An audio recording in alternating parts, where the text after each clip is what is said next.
vous aviez, donc vous allez développer ou rééditer ce que vous avez dit, Loïc Geisser, j'ai pas retenu. Gasser. Petite rue. Ah oui, Gasser, oui, Petite rue. Oui. Un marchand.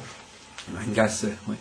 Et donc, vous avez sorti comme ça cette idée qui me paraît très intéressante, à savoir que, avant de vouloir que les influences soient différentes, les influences des astres soient différentes selon les signes, pourquoi ne pas chercher une influence qui existerait pour toute l'humanité?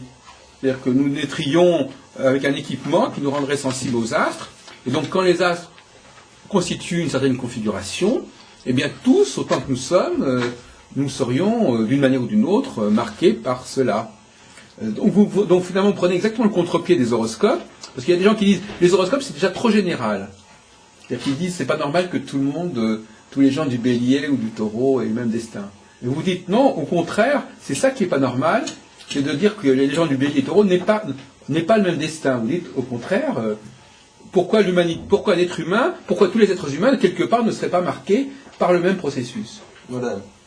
Et ça me paraît une très bonne façon de travailler qui évacue effectivement ce différentiel zodiacal pour partir d'une base simple, à savoir si nous naissons avec une sensibilité aux astres, eh bien il faut déjà que ce soit une sensibilité qui soit attestée au niveau de toute l'espèce humaine de façon constante et universelle. Mais ça existe déjà un peu, non?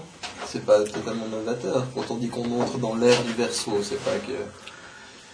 Il y a effectivement une astrologie qui essaye de... Oui, mais la différence c'est que... Oui, effectivement, vous avez tout à fait raison. L'astrologie de l'ère du Verseau, c'est une astrologie qui effectivement propose un destin collectif. Mais là, on parlerait plus... alors c'est peut-être à ça que vous pensiez. Mais là, on parlerait plus, par exemple, s'il y a des cycles... Vous savez que l'ère du Verseau, c'est des cycles à l'échelle de 2000 ans, etc. Donc ça... Mais je parle des cycles dans la vie pour une génération donnée, par exemple, pour une certaine période, pour être non plus courte. Est-ce que ce que vous disiez, ce serait pour une très longue période ou ça serait aussi valable pour une petite période, ou une période de quelques dizaines d'années ou même de 5-6 ans? Oui. Non, parce que moi, je récupère votre idée, mais je ne la situe pas au niveau de l'ère du Verseau. Je la situe au niveau, tout simplement, de cycles qui, par exemple, auraient lieu tous les 7 ans, par exemple, et qui se répercuteraient chez chaque être humain, avec des variantes, effectivement, mais qui se répercuteraient chez tout être humain qui aurait ça serait une façon d'être un être humain, en fait.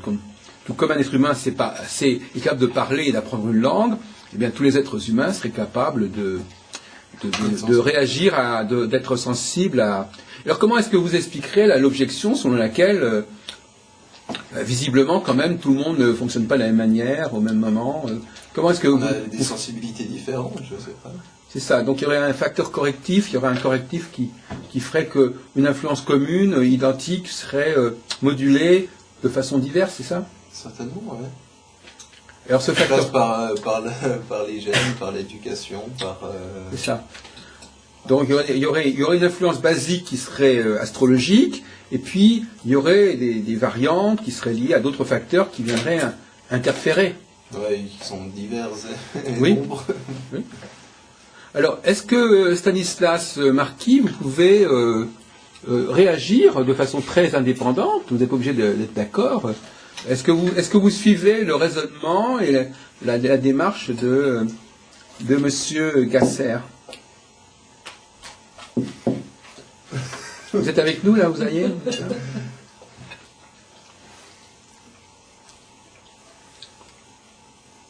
Franchement, j'ai pas grand-chose à dire à ce niveau. Vous êtes d'accord ou pas? Sur l'hypothèse... Sur l'hypothèse qu'il y aurait une influence commune à toute l'humanité à un moment donné, et qu'il ne faudrait pas chercher dans l'astrologie elle-même les variantes en tant que telles, mais dans des facteurs non astrologiques. Ce serait ce qui n'est pas astrologique qui viendrait créer la différence, et non pas l'astrologie elle-même comme les astrologues le prétendent en fait.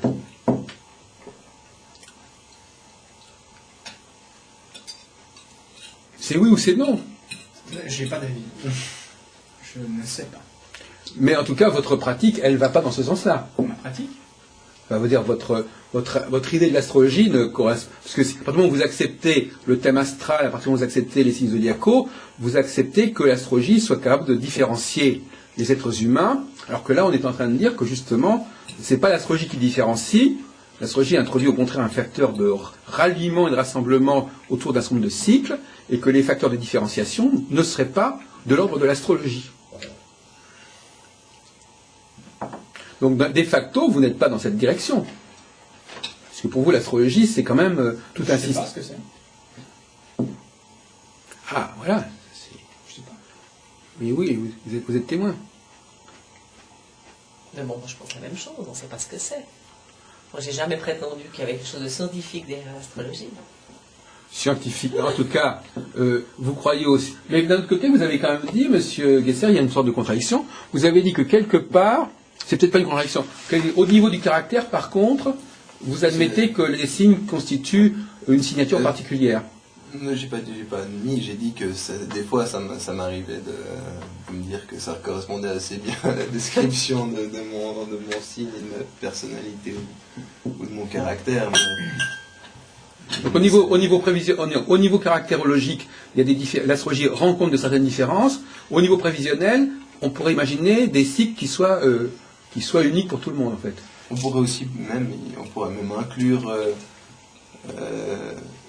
la période à laquelle on est comme un facteur en plus, hein, je sais pas. Ah oui, mais pas sur le plan astrologique, mais disons, oui, c'est ce qu'on appelle effectivement quand on est en décembre ou à l'automne ou en hiver, des facteurs qui seraient pas astrologiques, mais qui seraient liés au moment où on est. La saison, ou le temps qui fait, ou je sais pas quoi, parmi d'autres facteurs. Bien sûr, mais franchement, je peux pas dire des certitudes, mais pourquoi pas. Moi, je suis assez d'accord sur cette idée que, au niveau prévisionnel, il n'y a que des prévisions collectives qui fonctionnent, mais qu'au niveau, effectivement, psychologique, il y a des typologies qui existent, pas forcément astrologiques d'ailleurs, mais le prévisionnel rassemble, le psychologique sépare, disons. C'est-à-dire que mais le problème, c'est qu'en réalité, le psychologique est marqué par le prévisionnel. C'est-à-dire qu'effectivement, à partir du moment où on est marqué par un cycle, on a aussi un psychisme qui évolue. Mais pour déceler une influence globale, avec toutes les autres influences qu'on a, c'est assez difficile de sortir ça, de dire ça c'est l'astrologie, ça c'est ça, ça c'est ça. Déjà on a de la peine à dire pour soi-même qu'est-ce qui nous influence. Donc on imagine au niveau de la collectivité, qu'est-ce qui serait imputé à telle ou telle cause. Tout à fait. Impossible. Vous êtes libre demain? Non, j'ai un examen de chimie. Vous auriez pu animer le débat, mais effectivement. Ah, mais j'ai un petit examen à 2h30 là. Ah non, mais c'est dans la soirée, on parle de 20h. Ah ouais. Non, mais le lendemain, j'ai jeudi, j'ai encore un autre examen, puis j'ai encore travaillé. Puis... Non, parce que là, ça c'est aussi une bonne question. Comment isoler le facteur astrologique? Comment repérer ce qui serait proprement astrologique dans l'ensemble des paramètres existants? Ça c'est drôle parce qu'en fait, il est né dans l'astrologie, il a baigné dedans depuis tout petit, et puis il tient des théories exactement inverses de ce que moi j'ai fait, jusqu'à pratiquement ces dernières années. C'est pas fait exprès. Hein. Non, mais ça, on a l'impression qu'il y a quelque chose qui a couvé, Non, mais il y a une vraie maintenant, réflexion. oui, il y a une réflexion, Voilà. mais qui s'était peut-être pas encore formalisée jusqu'à présent. Parce qu'on n'a pas d'idée Parce arrêtée. qu'on m'avait jamais hein. posé la question. Voilà. Donc on assiste à quelque chose qui était en latence, mais c'est vrai que c'est des bonnes questions. Je ne dis pas ça pour être, je sais pas. C'est bien la preuve Il y a pas- que il y a j'ai pas de pas raison que eu ça beaucoup soit- d'influence sur lui soit par plus rapport à ça. valable Il n'a pas que été rien. formaté dans une idéologie quelconque. Hein. Oui, on peut vous l'accorder, c'est tout. Et c'est pour tout comme ça. Hein. Avec moi, je ne suis pas quelqu'un qui va vouloir influencer les gens par rapport à ça, disons. En tout cas, On a toujours un libre arbitre chez en nous. tout cas, il serait bien que vous répondiez à Il me filme. l'objection de Loïc, à savoir comment isoler, comment repérer, comment identifier dans l'ensemble des facteurs qui existent celui qui serait d'ordre astrologique.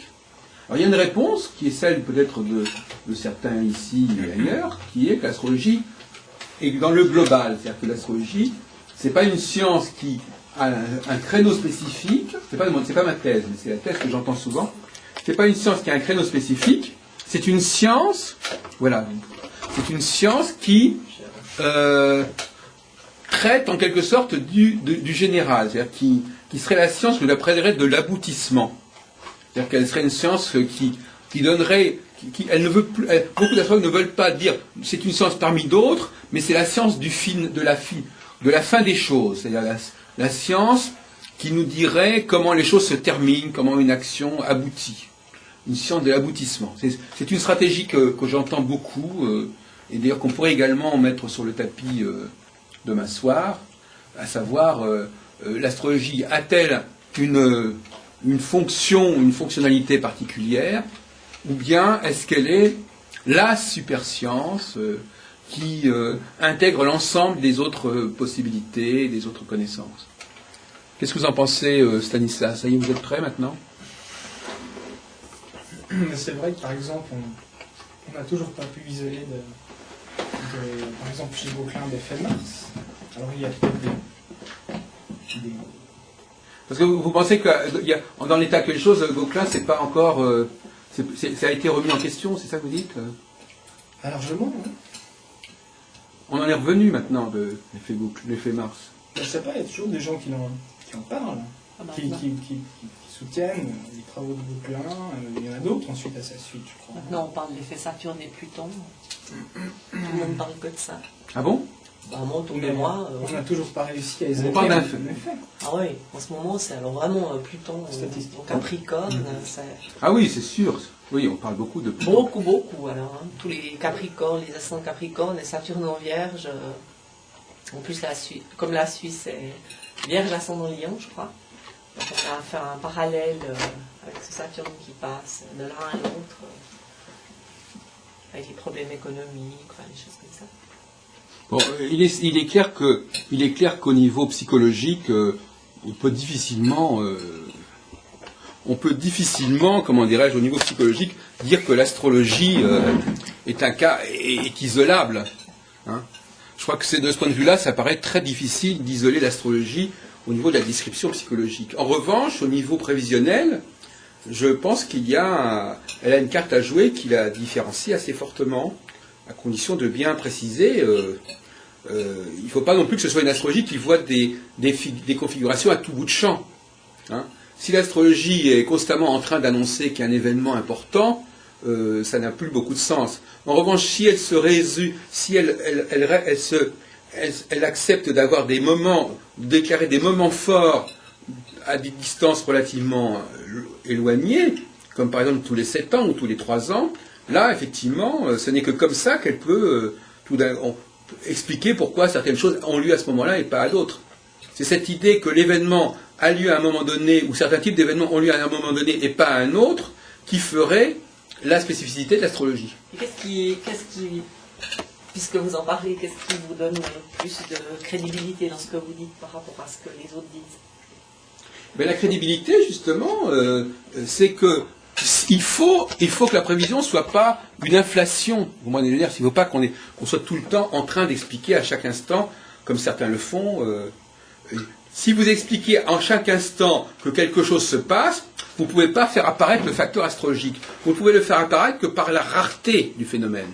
Si effectivement un phénomène ne se produit qu'à un certain nombre d'intervalles de temps, eh bien à ce moment-là, vous pouvez l'isoler. S'il est produit en permanence, ou quotidiennement, ou toutes les semaines, ou tous les mois, eh bien il n'est pas isolable. Si effectivement ce n'est que tous les 7 ans, par exemple, que certains types de phénomènes collectifs, que certains types de processus se produisent, eh bien à ce moment-là, on pourra mettre ça sur le compte de l'astrologie et pas sur le compte d'autre chose. Est-ce que c'est vérifiable?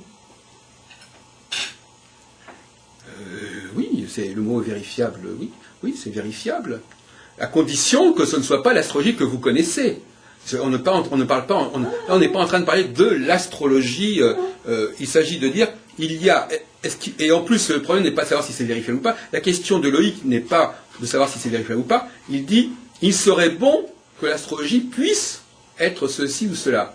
C'est-à-dire que d'ailleurs j'ai tout à l'heure demandé à Loïc non pas tant est-ce que l'astrologie est ou n'est pas ceci, mais est-ce qu'elle pourrait l'être, et est-ce que ça vaudrait la peine d'investir pour l'État, par exemple, pour des centres de recherche dans ce domaine? Donc il ne s'agit pas de constater ce qu'elle est, mais ce qu'elle pourrait être. Et c'est là justement, souvent, il y a une difficulté, enfin je ne veux pas être désagréable, mais il y a une difficulté il ne s'agit pas simplement de dire « Ah oui, mais l'astrologie, elle est comme ça ». Non, c'est important justement, cette capacité de dire l'astrologie, eh bien, ce serait bien si elle était comme ceci ou comme cela, et pas simplement voilà ce qu'elle est. L'astrologie, c'est un projet, c'est pas uniquement ce qu'elle est devenue, c'est autre chose. Ce qu'elle est devenue, bon, bah, c'est ce qu'elle est devenue. Mais il faut que ça soit utilisable quand même. Enfin, je veux dire, non, mais elle peut être utilisable à un moment donné. Mais avant qu'elle soit utilisable, ce serait de faire quoi? Des recherches historiques, de regarder la position des planètes, d'essayer de déterminer des lois empiriques qui permettraient de dire tous les temps de mois, tous les temps d'années, on a remarqué un certain... puis de donner, dire que... Ouais, trouver des cycles, et puis essayer de les caler plus ou moins, tout en sachant que ça va jamais coller pile poil, parce que... Alors, si vous voulez, moi c'est un problème de pédagogie, c'est-à-dire que moi je dis toujours, il faut d'abord qu'on se mette d'accord jusqu'à un certain point, et puis après, on peut différer à un autre niveau. Donc je dis d'accord, et déjà je commence à dire, est-ce qu'on est d'accord sur le fait que ce serait bien si c'était comme ça? Maintenant, effectivement, une fois qu'on est d'accord là-dessus, on peut penser à des solutions et à des réponses. Mais déjà, sans être d'accord sur la question qui est posée et sur l'orientation à rechercher, ça me paraît essentiel. Maintenant, si vous voulez, je peux passer au niveau de la réponse. Mais en admettant même que cette réponse n'existe pas, ou qu'elle n'ait pas été trouvée, ce qui n'est pas le cas, mais en admettant même que cette réponse n'existe pas, la question n'en est pas moins pertinente. Le fait simplement de dire que ce serait comme ça que ça pourrait fonctionner, qu'il faudrait effectivement qu'il y ait une certaine visibilité du phénomène, et donc ça ne peut pas être un phénomène qui soit en permanence là, que ce phénomène doit n'apparaître que de façon ponctuelle et régulière, et pour qu'il apparaisse régulièrement, il ne faut pas qu'il soit constamment là. Or le problème de l'astrologie, c'est qu'elle a une cyclicité qui est tellement complexe qu'on a l'impression qu'il y a toujours quelque chose qui se produit au niveau cyclique. Alors, à partir du moment où il y a toujours quelque chose qui se produit au niveau cyclique, on peut pas le faire ressortir. Mais puisqu'il y aurait toujours quelque chose. Ce qui est intéressant, c'est de montrer que, à des moments particuliers, à des espaces de temps particuliers, eh bien, il se produit quelque chose qui ne devrait pas se produire. S'il n'y avait pas le facteur astrologique, il n'y a pas de raison que ça se produise. Parce que si c'est au niveau du quotidien, à ce moment-là, on retombe dans tous les problèmes, ben, c'est peut-être d'autres paramètres qui jouent. N'est-ce pas? La seule chose qui est intéressante, c'est pourquoi tous les 7 ans, par exemple, se produisent certaines choses. Et pourquoi pas tous les 6 ans, et pourquoi pas tous les 5 ans, et pourquoi pas tous les jours. C'est à ce moment-là que la question du phénomène astrologique apparaît. C'est la récurrence. Mais si vous avez une récurrence au niveau de la vie quotidienne, ce n'est plus une récurrence. Il faut que ce soit une récurrence qui introduise un paramètre qui ne soit ni saisonnier. Comme vous disiez vous-même, c'est peut-être une question de saison. À ce moment-là, les gens font les choses en été ou en hiver, etc. Donc il faut dépasser le cadre saisonnier qui est son propre, qui constitue un déterminisme en tant que tel, pour un cadre supra-saisonnier, où là, effectivement, le facteur saisonnier ne serait pas l'explication. Donc il faut trouver un moment où il y a un facteur, il y a des phénomènes qui se produisent et qui ne s'expliquent pas par d'autres phénomènes que par l'astrologie, ou que par une certaine astrologie. En tout cas, moi je sais. Ça pourrait être le fait que d'astrologues volontaires. Mais les Américains... Pardon, je n'ai pas compris. Ça pourrait être le fait que d'un groupe d'astrologues volontaires. Mais il y a des Américains. Les Américains ont mis beaucoup d'argent dans l'astrologie, dans les volontaire, recherches. Qui ferait quoi? Alors, qui ferait quoi, C'est le monsieur? phénomène en question. Oui. Il pourrait très bien être supporté par justement un groupe de gens intéressés par ça. De toute façon, là où vous avez raison, bien que ce soit un peu complexe, c'est qu'effectivement, les astrologues devraient commencer par, et on en parlait à midi, il est important qu'il y ait des groupes de travail qui fonctionnent autour de certain nombre de recherches et qui vivent et qui tiennent les décaillés là-dessus. L'autre jour à Bruxelles, j'ai fait cette proposition, je ne sais pas si je vous en ai parlé, avec les responsables des associations astrologiques belges, et je disais, demandons aux astrologues de noter l'attitude de leurs clients sur des années. Et on leur fait passer un questionnaire, on leur dit votre client, quels sont ses problèmes, qu'est-ce qu'il attend. Bon. Et à ce moment-là, on pourrait voir éventuellement certains phénomènes se développer, progresser, certaines tendances qui se confirmeraient ou qui décroîtraient. C'est-à-dire qu'il y aurait des phénomènes il y a des certains types de phénomènes qui croîtraient dans le temps, et puis à un moment donné qui décroîtraient. Donc une sorte de courbe de changement comportemental, de changement d'attitude. Et donc les astrologues seraient effectivement assez bien placés pour étudier ça. Quoi qu'on pourrait aussi pour se demander à des psychologues de le faire On aussi. demande au gouvernement américain, ils ont un programme d'astrologie de recherche. Je ne sais pas dans quel état, mais je sais qu'il y a eu des recherches au niveau de l'astrologie. Oui, non, mais probablement que non, mais de l'astrologie, de tout ce que les gens proposent en fait. Hein. Voilà. Ils n'ont pas de barrière par rapport à ça. Donc si vous arrivez avec un projet chez les Américains, c'est des gens qui sont assez curieux. De ce programme. Oui, ils ont même un programme militaire sur, par exemple, les gens qui peuvent voir des choses à distance. Oui. Il y a beaucoup de choses mais comme ça. Mais ça, ce sont des pouvoirs, ça c'est pas des savoirs, ce sont des pouvoirs. Non, mais je pense que si on leur présenterait un projet qui tienne la route, probablement qu'on trouverait là-dedans. Hein. C'est exactement ce que je disais à votre fils. Je ne donnerais pas aux Américains. Que ce soit américain ou pas. Si on s'aperçoit que c'est un domaine stratégique important, que de maîtriser certains processus cycliques, il est indubitable qu'ils mettront peut-être enfin l'argent nécessaire pour qu'on y arrive. Certain. De toute façon, ils essaient de mais n'importe quoi. donc là, donc à ce stade-là, effectivement, on peut déjà commencer la discussion là-dessus.